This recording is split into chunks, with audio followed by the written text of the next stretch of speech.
Good morning to all of you. आज हम लोग देखेंगे C9 जो आपका पेपर है अधिगम के लिए आकलन।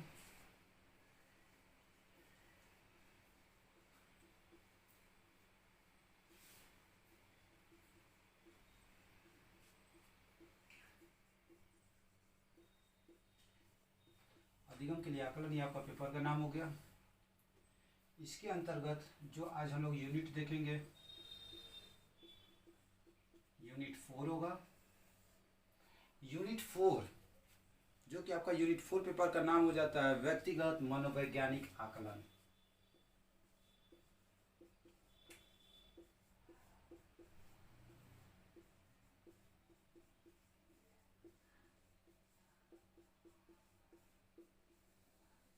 व्यक्तिगत मनोवैज्ञानिक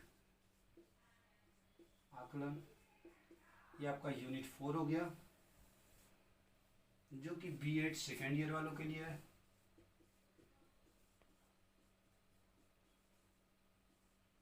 B.Ed सेकेंड ईयर वालों के लिए इसके अंतर्गत आज का जो हमारा टॉपिक होगा, आज का जो मेरा टॉपिक होगा मनोवृत्ति या अभिवृत्ति। मनोवृत्ति या अभिवृत्ति यह आज का आपका टॉपिक हो जाएगा। लेक्चर संख्या 12 हो जाएगा। तो चलिए देखते हैं मनोवृत्ति क्या है।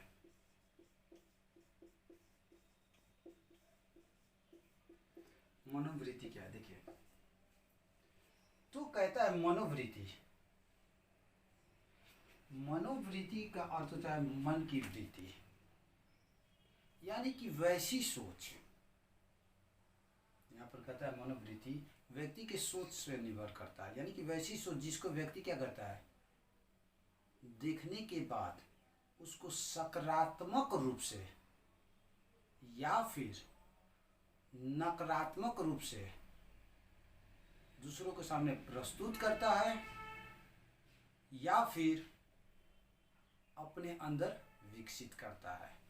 तो मन की वृत्ति को, यानी मन के अंदर सोचे गए जो चीज़ हम लोग देखते हैं, चाहे वो घटना हो जाए या किसी भी चीज़ हो जाता है जिसको हम लोग देखते हैं, मन की वृत्ति को हम लोग मनोवृत्ति कहते हैं। अब हम लोग चले, तो जैसे मैंने आपको क्या बताया, मनोवृत्ति मतलब कि जो सोचने समझने की शक्ति, ये सकारात्मक और नकारात्मक दोनों होता है। तो अब हम लोग इसको विस्तार रूप से देखते हैं मनोवृत्ति क्या है। तो देखिए सबसे पहले मनोवृत्ति जो है, मनोवृत्ति, यहाँ जो मनोवृत्ति जो है मनोवृत्ति शब्द से बना है। किस शब्द से? मनोवृत्ति।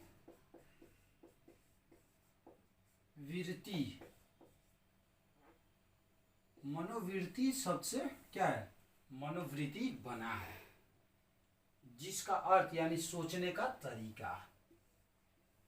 जिसका अर्थ क्या होता है, सोचने का तरीका। यानी कि देखिए जैसे हमने रुचि में आपको बताया था कि व्यक्ति का, जो भी व्यक्ति होते हैं सभी व्यक्ति के सोचने का, कार्य करने का तरीका अलग अलग होता है। तो जस्ट लाइक वो क्या हो गया, मनोवृत्ति में भी अगर हम लोग देखते हैं कि देखिए जो प्रत्येक व्यक्ति क्या होता है, अलग अलग होता है। तो जाहिर सी बात है उनका रंग रूप अलग होगा। तो अगर उनका रंग रूप अलग होता है तो क्या होता है, उनके सोचने का भी तरीका क्या होता है, अलग अलग होता है। यानी कि सोचने के तरीके हम लोग देखते हैं कि कोई व्यक्ति बहुत अच्छा दूसरों के लिए हमेशा क्या करता है, सोचते रहता है। कुछ ऐसे व्यक्ति भी होते हैं जो हमेशा दूसरों की क्या करते हैं, बुराई करने के चक्कर में रहते हैं। तो ये जो सोचना विचारना क्या कहलाता है, मनोवृत्ति कहलाता है। अर्थात क्या कहता है, यह किसी व्यक्ति की मानसिक तस्वीर या प्रतिछाया है। मानसिक तस्वीर यानी मन के अंदर की जो तस्वीर या प्रतिछाया है मनोवृत्ति। मान लेते हैं कि अगर हम लोग कहीं जा रहे हैं तो अचानक हम लोग देखते हैं क्या हो जाता है, एक एक्सीडेंट हो गया। एक एग्जांपल मैं आपको दे रहा हूँ। तो उस समय व्यक्ति क्या करता है, उस एक्सीडेंट वाले व्यक्ति को देखता है, तो उस समय हमारे क्या अंदर में आ जाती है, उसकी प्रतिछाया आ जाती है, तस्वीर आ जाती है। अब उस प्रतिछाया, उस तस्वीर को हम अपने दिमाग में किस प्रकार से सोच रहे हैं, सोचने का जो प्रक्रिया है वो क्या हो गया, मनोवृत्ति होता है। हम कभी कभी ये सोच लेते हैं कि अगर एक्सीडेंट हुआ तो हम कहते हैं कि बिना जाने सोचे कि हो सकता है गाड़ी तेज चलाता है। चाहे हम लोग कभी कभी कर देते हैं सामने वाला का गलती है। यानी कि जो हम अपने मन के अंदर जो प्रतिछाया जो बन गया, जिसको हम लोग सोच रहे हैं, वो क्या हो गया, मनोवृत्ति होती है। आगे क्या कहता है, तस्वीर या प्रतिछाया है जिसके आधार पर वह व्यक्ति, समूह, वस्तु, परिस्थिति या किसी घटना के प्रति अनुकूल या प्रतिकूल दृष्टिकोण या विचार को प्रकट करता है। यानी कि जिसके आधार पर कोई भी व्यक्ति हो या कोई एक समूह हो या कोई वस्तु हो, परिस्थिति के आधार पर, परिस्थिति यानी कि देखिए कभी कभी ऐसा भी होता है कि कोई व्यक्ति अच्छे होते हैं, लेकिन परिस्थिति क्या करता है, उनको सोचने पर मजबूर कर देता है, गलत कर देता है। तो ये जो उसमें जो गलत व्यक्ति जो सोच रहा है क्या हो गया, उसकी मनोवृत्ति, यानी कि किसके अंतर्गत आ जाती है उसकी गलत सोचने का तरीका, परिस्थिति के अंतर्गत या किसी प्रकार के घटना के अंतर्गत। और जब वो सोचकर अपना जो विचार प्रकट करता है वो उसका मनोवृत्ति कहलाता है। आगे क्या कहता है, इसका प्रभाव व्यक्ति के व्यवहार पर दिशा सूचक रूप से पड़ता है, यानी दिशा सूचक, डायरेक्शन के अकॉर्डिंग पड़ता है। यह व्यक्ति की शक्ति को एक खास दिशा में लगा देती है। क्या, मनोवृत्ति जो हो गया, कोई भी व्यक्ति की जो शक्ति होती है उसको एक खास दिशा में, यानी कि एक जगह फोकस करता है, जिसके कारण वह अन्य दिशाओं को छोड़कर एक निश्चित दिशा में व्यवहार करने लगता है। यानी कि जब वो एक जगह अपनी फोकस को डाल देता है तो क्या होता है, वो उसको छोड़कर दूसरी जगह पर अपना क्या करता है, दूसरी जगह पर अपना व्यवहार करने लगता है। यानी कि उसको दूसरे से कोई मतलब ही नहीं रहता है, जो वो सोच रहा है, जो वो कर रहा है, वही उसके लिए सब कुछ है। आगे क्या कहता है, यह सकारात्मक और नकारात्मक दोनों होता है। सकारात्मक मतलब यह अच्छा भी हो सकता है या हो सकता है यह बुरा भी हो सकता है। अब ये दोनों किस पर निर्भर करता है, उसकी सोच पर निर्भर करता है कि वो कैसा सोच रहा है। ये आपका मनोवृत्ति की अर्थ होती है। अगर दूसरे शब्दों में अगर लोग देखते हैं, दूसरे शब्दों में हम कह सकते हैं कि मनोवृत्तियाँ व्यक्ति के उस दृष्टिकोण की ओर संकेत करती है जिनके कारण वह किसी वस्तु, परिस्थिति या संस्था, व्यक्ति के प्रति किसी विशिष्ट भांति व्यवहार करता है। जो मैंने ऊपर आपको बताया, व्यक्ति किसी निश्चित समाज में रहता है। हम लोग जानते हैं कि व्यक्ति एक सामाजिक प्राणी है और समाज में रहकर वो क्या करता है, बहुत कुछ को सीखता है। तो व्यक्ति अगर एक निश्चित समाज में रहता है, यानी कि हमारे समाज यानी हमारे आसपास पड़ोस सारे कोई क्या होगा, वो हमारा समाज होगा। तो समाज के अंतर्गत रहकर व्यक्ति क्या करता है, अपना हर चीज़ को पूर्ति करता है और उसी के अकॉर्डिंग वो सोचता समझता है। तो समाज के अंतर्गत अगर व्यक्ति जो चीज़ को देख रहा है, चाहे वो गलत हो या सही हो, और देखकर अपने अंदर जो प्रतिछाया उत्पन्न कर रहा है और उसके बारे में सोच रहा है, वो क्या हो जाती है, उसकी मनोवृत्ति कहलाती है। आगे क्या कहता है, व्यक्ति किसी निश्चित समाज में रहता है और शिक्षालय में शिक्षा प्राप्त करता है। देखिए अगर शिक्षालय का बात करते हैं तो यहाँ विद्यालय की बात हो जाती है। तो अच्छा व्यक्ति हो गया, अगर शिक्षा ग्रहण कहाँ करने जाते हैं, लोग विद्यालय में जाते हैं। तो विद्यालय में ही हमें एक अच्छे सोच का निर्माण होता है, यानी कि एक शिक्षक के द्वारा छात्र पर यह प्रयत्न किया जाता है कि छात्र हमेशा क्या करें, दूसरों के प्रति कर्तव्यनिष्ठ बने, एक अच्छा सोच कर रखें, ताकि क्या हो सके, जीवन निरंतर अच्छे और चलता रहे। तो ये जो अच्छा सोच क्या हो जाता है, यह सकारात्मकता के अंतर्गत आ जाती है। आगे क्या कहते हैं, अतः इसका मानसिक मनोवृत्ति पर प्रभाव पड़ता है। बहुत से मनोवृत्तियाँ बच्चों को अपने माता पिता से भी प्राप्त होता है। अब माता पिता से कैसे प्राप्त होता है, तो देखिए हम लोग यहाँ पर कहते हैं शिक्षा का प्रथम पाठशाला क्या होता है, परिवार होता है। तो हम लोग देखते क्या है कि बच्चे का पालन पोषण परिवार में ही होता है। और पालन पोषण जब परिवार में होता है तो जैसा उसके माँ बाप का सोच रहता है, जस्ट लाइक वैसे ही उसके बच्चे का भी हो जाता है। बहुत ऐसे जगहों पर देखते हैं। अगर हम लोग देखते हैं कि किसी के माँ बाप बहुत दयावान होते हैं तो क्या करते हैं, उनका बच्चा भी बहुत क्या होता है, दयावान होता है। जिसके माँ बाप हम लोग देखते हैं कि दूसरों के साथ अच्छा व्यवहार करते हैं, बच्चा भी उस चीज़ को क्या करता है, देखकर सीखता है, तो वो भी दूसरों के साथ अच्छा व्यवहार करता है। कभी कभी हम लोग ये भी देखते हैं कि बहुत ऐसे माँ बाप का व्यवहार क्या होता है, दूसरों के सामने अच्छा नहीं होता है, तो बच्चे भी उस चीज़ को क्या करते हैं, फॉलो करते हैं, सीखते हैं। तो यानी कि कहता है कि ये जो मनोवृत्ति यानी जो सोचने समझने की प्रक्रिया है माता पिता से भी बच्चों को प्राप्त होता है। और ये जो माता पिता से प्राप्त कैसे करते हैं, ये जब बच्चे का जब जन्म होता है तो जन्म के बाद बच्चे में क्या हो जाती है, मनोवृत्ति की प्रक्रिया स्वतः क्या हो जाता है, उत्पन्न होते चली जाती है। कब तक, जब तक कि उसकी मृत्यु ना हो जाती। यानी कि जैसा वो सोच रहा है, जैसे उस बच्चे का माता पिता सोच रहे हैं, अगर बच्चा उस चीज़ को देख रहा है तो बच्चा भी उस चीज़ को क्या करता है, उसी दिशा में चला जाता है। वो यह नहीं सोचता है कि वो गलत है या सही है। अब जैसा वो बच्चा सोचेगा फिर आने वाला भी पीढ़ी उसका वैसे ही सोचता है। तो ये जो सोचना क्या हो जाता है, यह एक तरह से सकारात्मक भी होता है और नकारात्मक भी होता है। यानी कि डिपेंड करता है कि बच्चे कैसे उस चीज़ को ग्रहण कर रहे हैं। तो ये थी आपका मनोवृत्ति के बारे में। अब हम लोग देखेंगे मनोवृत्ति की परिभाषा। तो अगर परिभाषा की बात करते हैं तो हमारे कुछ विद्वानों ने निम्न प्रकार से मनोवृत्ति या अभिवृत्ति को क्या किया है, परिभाषित किया है। तो चलिए देखते हैं कि किसने क्या कहा है। किम्बल यंग के अनुसार, देखिए किम्बल यंग क्या कहते हैं, मनोवृत्तियां अनिवार्य रूप से पूर्वज्ञापी प्रतिक्रिया का कारण है। यानी पूर्वज्ञापी प्रतिक्रिया क्या होगी, यानी कि जो हम लोग सोचते हैं उसका मुख्य कारण है। क्रिया का एक आरंभ है, यानी कि जो हम लोग सोचते हैं, सोचने के बाद क्या करते हैं, क्रिया क्या हो गया, यानी कि जो हम लोग कार्य को करते हैं। यानी कि वही कहता है क्रिया का एक आरंभ है, यानी कि कार्य करने का एक आरंभ है जो अनिवार्य नहीं पूरी की जाती। यहाँ पर कहता है जो अनिवार्य नहीं पूरी हुई है। यहाँ पर आपको ये बता रहा है। नेक्स्ट क्या कहता है, ब्रीट के अंतर्गत क्या कहते हैं, मनोवृत्ति नाड़ी संबंधी मानसिक तत्परता की अवस्था है।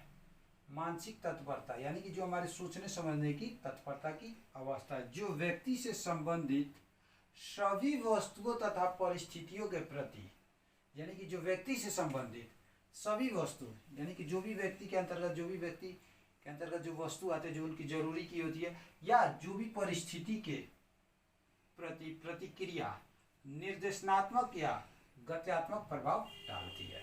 यहाँ पर कहता है, यानी कि ब्रीट कहते हैं मनोवृत्ति नाड़ी संबंधित मानसिक तत्परता की अवस्था है जो व्यक्ति से संबंधित सभी वस्तुओं तथा सभी परिस्थितियों के प्रति प्रतिक्रिया निर्देशनात्मक या गत्यात्मक प्रभाव डालती है। ये ब्रीट हो गए। नेक्स्ट कहता है वुडवर्ड क्या कहते हैं, वुडवर्ड कहते हैं मनोवृत्तियां मत, रुचि एवं उद्देश्य की थोड़ी बहुत अस्थायी प्रवृत्तियां है। यानी कि किसकी अस्थायी प्रवृत्तियां है, मत, रुचि और उद्देश्य की अस्थायी प्रवृत्तियां हैं, जिनमें किसी प्रकार पूर्व ज्ञान की प्रत्याशा और उचित प्रक्रिया की तत्परता निहित होती है। उचित प्रतिक्रिया क्या हो जाता है, यानी कि पूर्ण रूप से जो सोच विचारने की, यहाँ की जो पूर्ण रूप से व्यक्ति जो सोच विचार के अपना क्या करता है, विचार को दूसरों के सामने प्रकट करता है, वो क्या होता है इसमें पूर्ण रूप से निहित होता है। निहित मतलब पूर्ण रूप से इसमें अपना समर्थन देता है। तो ये थे मनोवृत्ति की परिभाषा हमारे कुछ महान विद्वानों के द्वारा। अब हम लोग देखते हैं मनोवृत्तियों के लक्षण, मनोवृत्ति के क्या क्या लक्षण है। तो चलिए देखते हैं क्या कहता है। अगर न एक की बात करते हैं तो नंबर 1 में क्या कहता है, यह बाह्य वस्तु के प्रति हमारी स्थिति है, पक्ष या विपक्ष में। बाह्य वस्तु क्या हो गई, यानी कि जो चीज को हम लोग देख रहे हैं और देख कर क्या करते हैं, अपने मन में सोच रहे हैं, अपने मन में देख कर सोच रहे हैं, विचार रहे हैं, चाहे वो पक्ष से हो या विपक्ष से हो, यानी कि सकारात्मक हो या नकारात्मक हो, दोनों रूप से। तो वही कहता है कि यह बाह्य वस्तु के प्रति हमारी स्थिति है, यानी बाहरी वस्तु के प्रति हमारी स्थिति है जो पक्ष या विपक्ष में, यानी कि दोनों में से एक रूप में होता है। अब ये पक्ष और विपक्ष कैसे होगा, ये हमारे सोच के अंतर्गत। नेक्स्ट क्या कहता है, मनोवृत्तियों में व्यक्तिगत विभेद होती है। व्यक्तिगत विभेद मतलब क्या हो जाता है, यानी कि प्रत्येक व्यक्ति का क्या होता है, व्यक्तिगत हम लोग क्या कहते हैं, पर्सनालिटी, व्यक्तित्व, सॉरी व्यक्तिगत मतलब यहाँ आपका व्यक्तिगत मतलब यहाँ कह देता है कि सभी लोगों को लेकर, यानी कि जो भी लोगों की जो सोच होती है क्या होती है, सबका अलग अलग होती है। नेक्स्ट कहता है मनोवृत्ति हमारे व्यवहार का आधार है, यानी कि जैसा हमारा व्यवहार रहेगा, जैसी हमारी सोच रहेगी, उसी के अकॉर्डिंग हमारा मनोवृत्ति होगी, यानी कि हमारी सोचने समझने की प्रतिक्रिया होगी। अगर हम दूसरों के प्रति अच्छा सोचते हैं, दूसरों के प्रति अच्छा समझते हैं, हमेशा दूसरों की हेल्प करते हैं, तो हमारी जो मनोवृत्ति होगी यानी या अभिवृत्ति यानी जो सोचने समझने की जो क्रिया होगी वो क्या होगी, पूर्ण रूप से एक अच्छा होगा। अगर हम दूसरों के प्रति गड़बड़ सोचते हैं, हमेशा अपने स्वार्थ के बारे में सोचेंगे, तो हमारी जो मनोवृत्ति होगी क्या होगा, वो नकारात्मकता होगी, यानी कि नकारात्मक पक्ष में होगी। ये 3 हो गया। चौथा क्या कहता है, यह व्यक्त या अव्यक्त दोनों हो सकते हैं। व्यक्त यानी कि हम लोग इसको दूसरों के सामने व्यक्त भी कर सकते हैं या नहीं भी कर सकते हैं। अब ये अगर करते हैं तो किसी परिस्थिति के अंतर्गत करते हैं, और नहीं करते हैं तो परिस्थिति के अंतर्गत नहीं करते हैं। नेक्स्ट क्या कहता है, यह हमारे संपूर्ण व्यवहार संगठन में संवित होती है, यानी कि ये देखिए मैंने क्या बताया, यहाँ पर कहता है यह हमारे व्यवहार का आधार है, और यहाँ कहता है यह हमारे संपूर्ण व्यवहार संगठन में संवित होती है, यानी कि ये हमारे जितना भी हमारा जो सोच जो होता है ना, हमारे व्यवहार के अकॉर्डिंग होता है। जैसा हम सोचेंगे, जैसा हम दूसरों के लिए करेंगे, वैसा ही हमें क्या होगा, उसका फीडबैक मिलेगा। जैसे कि मैं आपको आज पढ़ा रहा हूँ, तो पढ़ा रहा हूँ अगर मैं आपको, तो पढ़ाने के क्रम में लोग क्या देखते हैं, मैं आपको किस ढंग से पढ़ा रहा हूँ, मेरे बोलने का तरीका क्या है, वो आप सोच रहे हैं। तो जो आप सोच रहे हैं, जो फीडबैक दे रहे हैं हमारे व्यवहार को लेकर, वो क्या हो गया, मनोवृत्ति हो गई। तो वही कहता है कि यह हमारे संपूर्ण व्यवहार के संगठन में सम्मिलित होती है। नेक्स्ट क्या कहता है, हमारी सभी पसंद या नापसंद आदि सभी बातें मनोवृत्ति के अंतर्गत आते हैं, यानी कि जो भी चीज़ को हम लोग पसंद करते हैं, किसी चीज़ को देखकर हमें अच्छा लगना या किसी चीज़ को देखकर हमें बुरा लगना, ये क्या हो गया, यह हमारे मनोवृत्ति के अंतर्गत ही आती है। यानी कि मनोवृत्ति के अंतर्गत जो भी चीज़ को हम लोग पूर्ण रूप से सोच पसंद करते हैं या नापसंद करते हैं, वो हमारी मनोवृत्ति के अंतर्गत आते हैं। सो माय डियर स्टूडेंट, आज हम लोगों ने क्या देखा, मनोवृत्ति देखा, मनोवृत्ति या अभिवृत्ति के अंतर्गत इसके अर्थ को देखा, इसकी परिभाषा को देखा और इसके लक्षण को देखा। So thank you, have a nice day.